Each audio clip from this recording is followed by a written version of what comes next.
Hello, എല്ലാവർക്കും സുഖം തന്നെയല്ലേ? ഇന്നത്തെ സ്പെഷ്യൽ ഒരു ചിക്കൻ റെസിപ്പിയാണ്. എന്നാൽ അടിപൊളിയായിട്ടൊരു ബട്ടർ ചിക്കൻ തയ്യാറാക്കാം. ബട്ടർ ചിക്കൻ തയ്യാറാക്കാൻ വേണ്ടി 1 കിലോ ബോൺലെസ് ചിക്കൻ. ഇനി ചിക്കൻ ഒന്ന് നമുക്ക് മാരിനേറ്റ് ചെയ്തെടുക്കാം. 1 ടീസ്പൂൺ ഉപ്പ്, 1 ടീസ്പൂൺ മഞ്ഞൾപ്പൊടി, 1 ടേബിൾ സ്പൂൺ കാശ്മീരി മുളക് പൊടി, 1 ടേബിൾ സ്പൂൺ ഇഞ്ചി വെളുത്തുള്ളി പേസ്റ്റ്. ഇനി ചിക്കൻ നമുക്ക് നന്നായിട്ട് ഈ മസാലയിലൊന്ന് മാരിനേറ്റ് ചെയ്തെടുക്കാം. മാരിനേറ്റ് ചെയ്തതിന് ശേഷം ഒരു അരമണിക്കൂർ വെക്കാം. അപ്പോഴത്തേക്കും ചിക്കന് മസാലയൊക്കെ ഒന്ന് പിടിച്ചു കിട്ടും. ഇനി നമുക്ക് ബട്ടർ ചിക്കന് വേണ്ടിയുള്ള ഗ്രേവി തയ്യാറാക്കാം. പാൻ ഒന്ന് ചൂടായി വരുമ്പോൾ 1 ടേബിൾ സ്പൂൺ വെളിച്ചെണ്ണ, ഇതിൻ്റെ കൂടെ 1 ടേബിൾ സ്പൂൺ ബട്ടർ. ബട്ടർ ഒന്ന് മെൽറ്റായിട്ട് വരുമ്പോൾ 2 സവോള അരിഞ്ഞത്. സവോള ഒരു ബ്രൗൺ നിറമാകുന്നത് വരെ നമുക്ക് വഴറ്റിയെടുക്കാം. സവോള നന്നായിട്ട് വഴണ്ട് നല്ല ബ്രൗൺ നിറമായിട്ട് കിട്ടിയിട്ടുണ്ട്. ഇതിലേക്ക് ഇനി നമുക്ക് 2 തക്കാളി അരിഞ്ഞത് ചേർത്ത് കൊടുക്കാം. ഇതോടൊപ്പം 15 കശുവണ്ടി ചേർക്കാം. ഈ തക്കാളിയും കശുവണ്ടിയും കൂടെ നമുക്കൊന്ന് വഴറ്റി വേവിച്ചെടുക്കാം. തക്കാളി ഒന്ന് വെന്തുടഞ്ഞു വരുമ്പോൾ 1/2 ടീസ്പൂൺ ഉപ്പ് ചേർക്കാം. 1 ടീസ്പൂൺ പഞ്ചസാര, 1 table spoon ginger garlic paste, 1/4 teaspoon വിനാഗിരി. ഇനി ഇതെല്ലാം കൂടെ നമുക്ക് ഈ തക്കാളിയിലൊന്ന് വഴറ്റിയെടുക്കാം. ഇതിലേക്ക് ഇനി ഓരോ ടീസ്പൂൺ വീതം കാശ്മീരി മുളക് പൊടിയും ഗരം മസാലയും ചേർത്ത് മസാലയുടെ പച്ചച്ചുവ മാറുന്നത് വരെ ഒന്ന് വഴറ്റി കൊടുക്കാം.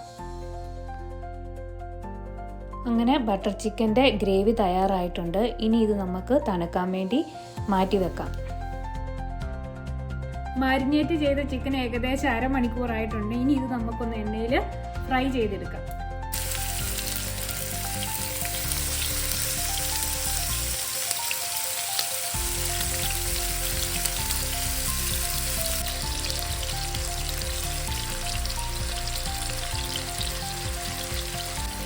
ഏകദേശം ഒരു 7 മിനിറ്റ് ആയപ്പോൾ ചിക്കൻ വെന്ത് കിട്ടിയിട്ടുണ്ട്. ഇനി ഇതൊന്ന് നമുക്ക് തിരിച്ചിട്ട് കൊടുക്കാം.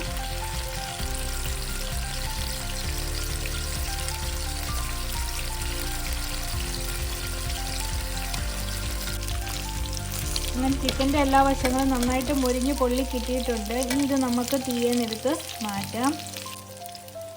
ഇനി ഇതൊരു പാത്രത്തിലേക്ക് എടുത്ത് മാറ്റാം. വഴറ്റിയെടുത്തിട്ടുള്ള ഗ്രേവിയിലേക്ക് 1 കപ്പ് വെള്ളം ചേർത്ത് കൊടുക്കാം. എന്നിട്ട് ഇത് നമുക്ക് മിക്സിയിൽ ഒന്ന് അടിച്ചെടുക്കാം.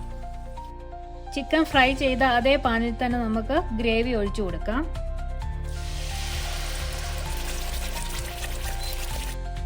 ഗ്രേവിയിലേക്ക് കുറച്ചും കൂടെ വെള്ളം ഒഴിച്ചു കൊടുക്കാം, കാരണം ഗ്രേവി നല്ല തിക്കാണ്.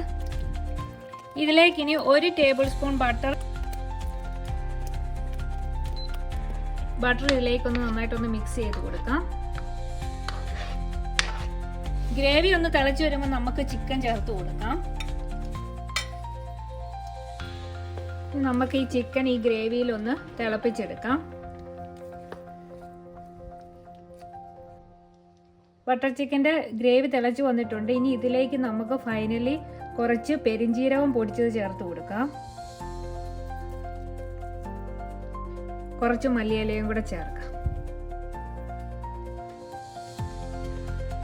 അങ്ങനെ നമ്മുടെ സിമ്പിൾ ആയിട്ടുള്ള ബട്ടർ ചിക്കൻ തയ്യാറായിട്ടുണ്ട്. ഇനി ഇതൊരു പാത്രത്തിലേക്ക് സെർവ് ചെയ്യാം.